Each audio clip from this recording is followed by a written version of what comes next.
हरि ओम। श्रीमद् वाल्मीकि रामायणे अयोध्याकांडे 35 सर्गः। सुमंत्र के समझाने और फटकारने पर भी कैकेयी का टस से मस न होना। ततो निधूय सहसा शिरो निश्वस्य चास्कृत पाणिं पाणौ विनिष्पिष्य दन्तान् कटकटाय च लोचने कोपसंरक्ते वर्णं पूर्वोचितं जहत् कोपाभिभूतः सहसा संतापमशुभं गतः मनः समीक्षमाणश्च सूतो दशरथस्य च कंपयन्निव कैकेय्या हृदयं वाक्षरैषितैः। तदनंतर होश में आने पर सारथी सुमंत्र सहसा उठकर खड़े हो गए। उनके मन में बड़ा संताप हुआ जो अमंगलकारी था। वे क्रोध के मारे कांपने लगे। उनके शरीर और मुख की पहली स्वाभाविक कांति बदल गई। वे क्रोध से आंखें लाल करके दोनों हाथों से सिर पीटने लगे और बार बार लंबी सांस खींचकर हाथ से हाथ मलकर दांत कटकटाकर राजा दशरथ के मन की वास्तविक अवस्था देखते हुए अपने वचन रूपी तीखे बाणों से कैकेयी के हृदय को कंपित सा करने लगे। वाक्यवज्रैरनुपमैर्निर्भिन्दन्निव चाशुभैः कैकेय्या सर्वमर्माणि सुमंत्र प्रत्यभाषत। अपने अशुभ एवं अनुपम वचन रूपी वज्र से कैकेयी के सारे मर्म स्थानों को विदीर्ण से करते हुए सुमंत्र ने उससे इस प्रकार कहना आरंभ किया। यस्यास्तव पतिस्त्यक्तो राजा दशरथ स्वयं भर्ता सर्वस्व जगतः स्थावरस्य चरस्य च न ह्यकार्यतमं किंचित् तव देवीह विद्यते पतिग्नीं त्वामहं मन्ये कुलग्नीमपि चान्ततः। देवी, जब तुमने संपूर्ण चराचर जगत के स्वामी स्वयं अपने पति महाराज दशरथ को ही त्याग कर दिया, तब इस जगत में कोई ऐसा कुकर्म नहीं है जिसे तुम ना कर सको। मैं तो समझता हूँ कि तुम पति की हत्या करने वाली तो हो ही, अंततः कुलघातिनी भी हो। यन्महेन्द्रमिवाज्जय्यं दुष्प्रकम्प्यमिवाचलं महोदधिमिवाक्षोभ्यं संतापयसि कर्मभिः। ओह, जो देवराज इंद्र के समान अजेय, पर्वत के समान अकंपनीय और महासागर के समान क्षोभ रहित हैं, उन महाराज दशरथ को भी तुम अपने कर्मों से संतप्त कर रही हो। मावमंस्था दशरथं भर्तारं वरदंपतिं भर्तुरिच्छा ही नारीणां पुत्रकोट्या विशिष्यते। राजा दशरथ तुम्हारे पति, पालक और वरदाता हैं, तुम इनका अपमान न करो। नारियों के लिए पति की इच्छा का महत्व करोड़ों पुत्रों से भी अधिक है। यथा वयो हि राज्यानि प्राप्नुवन्ति नृपक्षये इक्ष्वाकुकुलनाथेऽस्मिन् तं लोपयितुमिच्छसि।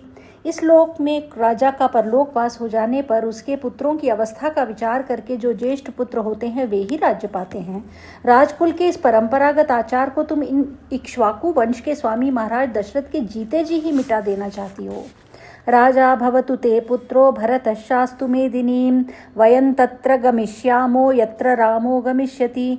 तुम्हारे पुत्र भरत राजा हो जाएं और इस पृथ्वी का शासन करें, किंतु हम लोग तो वहीं चले जाएंगे जहाँ श्री राम जाएंगे।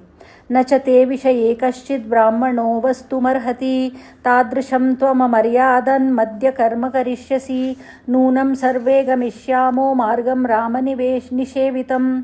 तुम्हारे राज्य में कोई भी ब्राह्मण निवास नहीं करेगा। यदि तुम आज वैसा मर्यादाहीन कर्म करोगी तो निश्चय ही हम सब लोग उसी मार्ग पर चले जाएंगे जिसका श्री राम ने सेवन किया है। त्यक्ता या बान्धवैः सर्वैर्ब्राह्मणैः साधुभिः सदा का प्रीति राज्यलाभेन तव देवी भविष्यति तादृशं त्वमर्यादं कर्म कर्तुं चिकीर्षसि।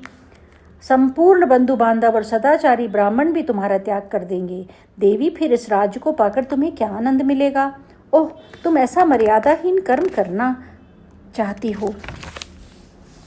आश्चर्यमिव पश्यामि यस्यास्ते वृत्तमीदृशम् आचरन्त्या न विद्रुता सद्यो भवति मेदिनी। मुझे तो यह देखकर आश्चर्य सा हो रहा है कि तुम्हारे इतने बड़े अत्याचार करने पर भी पृथ्वी तुरंत फट क्यों नहीं जाती।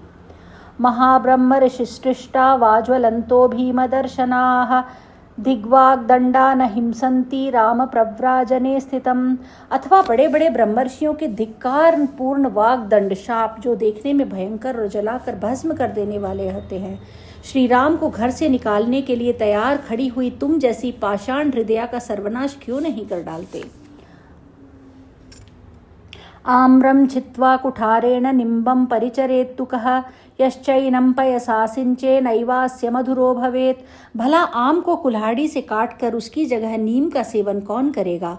जो आम की तरह नीम को ही दूध से सींचता है, उसके लिए भी यह नीम मीठा फल देने वाला नहीं हो सकता।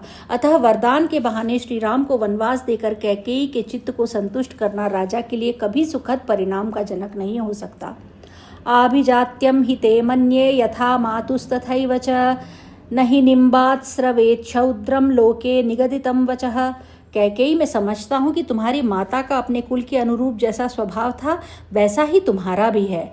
लोक में कही जाने वाली यह कहावत सच ही है कि नीम से मधु नहीं टपकता। तव मातुर सद्ग्राहं विद्म पूर्वं यथा श्रुतं पितुस्ते वरदः कश्चित् ददौ वरमनुत्तमम्। तुम्हारी माता के दुराग्रह की बात भी हम जानते हैं। इसके विषय में पहले जैसा सुना गया है वह बताया जाता है।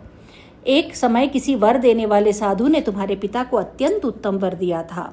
सर्वभूतरुतं तस्मात् संजज्ञे वसुधाधिपः तेन तिर्यग्गातानां च भूतानां विदितं वचः।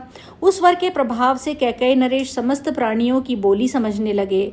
तिर्यक योनि में पड़े हुए प्राणियों की बातें भी उनकी समझ में आ जाती थीं। ततो जृम्भस्य शयने विरुतात् भूरिवर्चसः पितुस्ते विदितो भावः सतत्र बहुधा हसत्। एक दिन तुम्हारे महातेजस्वी पिता शैया पर लेटे हुए थे। उसी समय जृंभ नामक पक्षी की आवाज़ उनके कानों में पड़ी। उसकी बोली का अभिप्राय उनकी समझ में आ गया, अतः वे वहाँ कई बार हंसे। तत्र ते जननी क्रुद्धा मृत्युपाशमभिवीप्सति हासं ते नृपते सौम्य जिज्ञासामिति चाब्रवीत। उसी शैया पर तुम्हारी माँ भी सोई थी। वह यह समझकर कि राजा मेरी ही हंसी उड़ा रहे हैं कुपित हो उठी और गले में मौत की फांसी लगाने की इच्छा रखती हुई बोली, सौम्य नरेश्वर, तुम्हारे हंसने का क्या कारण है यह मैं जानना चाहती हूँ। नृपश्चोवाच तां देवीं हासं शंसामि ते यदि ततो मे मरणं सद्यो भविष्यति न संशयः। तब राजा ने उस देवी से कहा, रानी, यदि मैं अपने हंसने का कारण बता दूं तो उसी क्षण मेरी मृत्यु हो जाएगी, इसमें संशय नहीं है। माता ते पितरम देवी पुनः केकेयम् अब्रवीत शंसमे जीव वामा वा नमाम त्वं प्रहसिष्यसि। देवी, यह सुनकर तुम्हारी रानी माता ने तुम्हारे पिता कैकेयराज से फिर कहा, तुम जियो या मरो मुझे कारण बता दो, भविष्य में तुम फिर मेरी हंसी नहीं उड़ा सकोगे। प्रियया च तथोक्तस्य कैकेय्य पृथिवीपतिः तस्मै तं वरदायार्थं कथयामास तत्वतः। अपनी प्यारी रानी के ऐसा कहने पर कैकेयी नरेश ने उस वर देने वाले साधु के पास जाकर सारा समाचार ठीक ठीक कह सुनाया। ततः स वरदः साधु राजानं प्रत्यभाषत म्रियतां ध्वंसतां बेयं माशंसीस्त्वं महीपते। तब उस वर देने वाले साधु ने राजा को उत्तर दिया, महाराज, रानी मरे या घर से निकल जाए, तुम कदापि यह बात उसे ना बताना। सतच्छ्रुत्वा वचस्तस्य प्रसन्नमनसो नृपः मातरं ते निरस्याशु विजहार कुबेरवत्। प्रसन्न चित्त वाले उस साधु का यह वचन सुनकर कैकेयी नरेश ने तुम्हारी माता को तुरंत घर से निकाल दिया और स्वयं कुबेर के समान विहार करने लगे।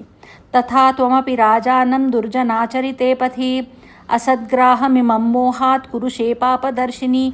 तुम भी इसी प्रकार दुर्जनों के मार्ग पर स्थित हो, पाप पर ही दृष्टि रखकर मोहवश राजा से यह अनुचित आग्रह कर रही हो।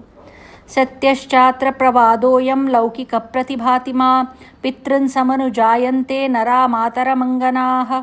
आज मुझे यह लोकोक्ति 16 आने सच मालूम होती है कि पुत्र पिता के समान होते हैं और कन्याएं माता के समान। नैवं भवगृहाणेदं यदाह वसुधाधिपः भर्तुरिच्छामुपास्वेह जनस्यास्य गतिर्भव। तुम ऐसी न बनो, इस लोकोक्ति को अपने जीवन में चरितार्थ ना करो। राजा ने जो कुछ कहा है उसे स्वीकार करो। श्री राम का राज्याभिषेक होने दो। अपने पति की इच्छा का अनुसरण करके इस जन समुदाय को यहाँ शरण देने वाली बनो। मात्वं प्रोत्साहिता पापै देवराज समप्रभं भर्तारं लोक भर्तारम असद्धर्ममुपादध। पाप पूर्ण विचार रखने वाले लोगों के बहकावे में आकर तुम देवराज इंद्र के तुल्य तेजस्वी अपने लोक प्रतिपालक स्वामी को अनुचित कर्म में ना लगाओ।